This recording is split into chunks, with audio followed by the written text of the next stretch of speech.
For USCFootball.com, I'm Keely Eure here with Dan Weber. Instant analysis of fall camp practice number 13. A very late practice today, and as Clay Helton said, just situational mastery. A lot of situational drills today for the team.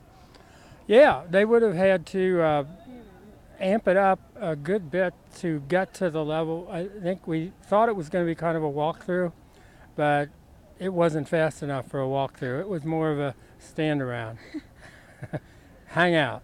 And they did a lot of situational. It was kind of like if you were doing a classroom skull session type thing, but you were actually doing it on the field. There were a lot of talking, a lot of pointing things out, a lot of really detailed work. Like Clay, they were working on an inside punt block, and Clay literally was taking his hands and placing them on their helmets to show them exactly where he wanted the helmet to be on the block and all of that kind of thing. So a lot of really detailed stuff that you probably got to go through.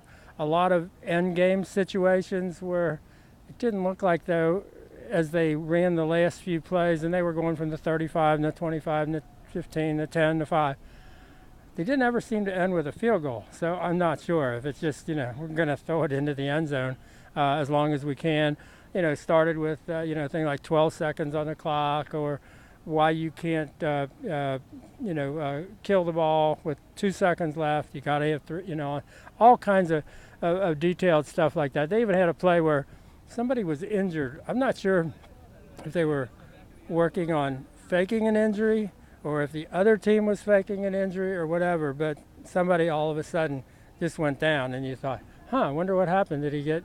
Yeah. It was good acting. Did something drop out of the sky? And because they weren't moving fast enough for anybody to actually be injured. It was just this is the Monday again, 2 straight weeks. It's the Monday practice we never get to see during the week, and they don't even call it a practice during the week, during game week. They just call it. I don't know what they call it, but it's definitely not a practice. Mm-hmm.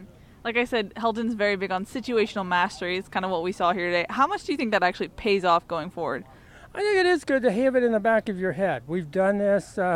You've got some reference point if it happens during a game. So you've seen a clock that's going down. You know exactly, and you think you kind of know. Everybody on the field knows exactly this is what we're trying to do. So you do have that reference point in the back of your head. So I think having done that, I do remember a few years ago, not this staff.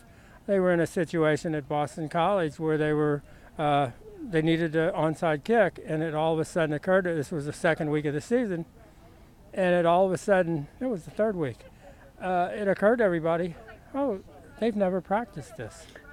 So you really don't want to be in that situation where you're doing things you've never practiced. So at least they've gone through them, they've talked about them, they kind of all say, okay, this is what we're going to try to do if we're in this situation. So I think that's a good thing. It's not a very good thing if you're, over on in the media pen and they're down at the complete other end, which is where they always are, talking to one another, and it's like the best quote of the day comes from Adam Maya, who said, I should have gone to Costco. And there was nobody necessarily totally disagreeing with him. Mm-hmm. Well, we did get some injury update rehab news, if you will. Daniel Imatorbhebhe was doing some light running on the field. Helton said that he looks good, he feels good, he might be ahead of schedule. He does look better. I thought he looked better Friday, Saturday. He looks more natural. He's still got... there's still something there where he maybe doesn't have complete freedom with that hip flexor, but he does look like. The goal is for him to be rack ready for mock game week and then game week. So 2 weeks. He said he might be a little bit ahead of that. He won't go tomorrow. They are going to do some scrimmaging, full pads tomorrow. Tuesday's always heavy. They get in the Coliseum for the first time.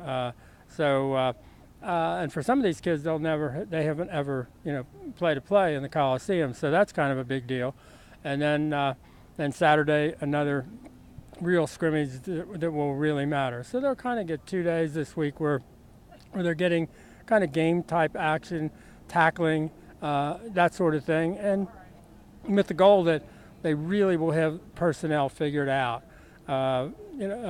for the next 2 weeks in the start of the season. We think we maybe saw a little bit of a preview with Nico at center today with the first group and Toa Lobendon at left tackle. We're getting that sense that that's how it's going. Mm-hmm. You took my last point. Anything else from this practice that you want to add? Trying to think. I think the most interesting thing from practice was the media tried to come up with an MMA tournament between head coaches, and they pretty much came up with, if the Pac-12 had a representative, it would be Kyle Whittingham, which we probably all agreed with. Some of the others that were in that group, I think Ed Orgeron, former USC coach, might have made the Final Four. Harbaugh, yep. He's just crazy enough. And they're not, it was kind of a number of other possible entries at that point. And then it started figuring out, well, who would finish last? And, that's what happens when they're down there talking and we're standing around saying, wow, if only something would happen. You have to have practices like this.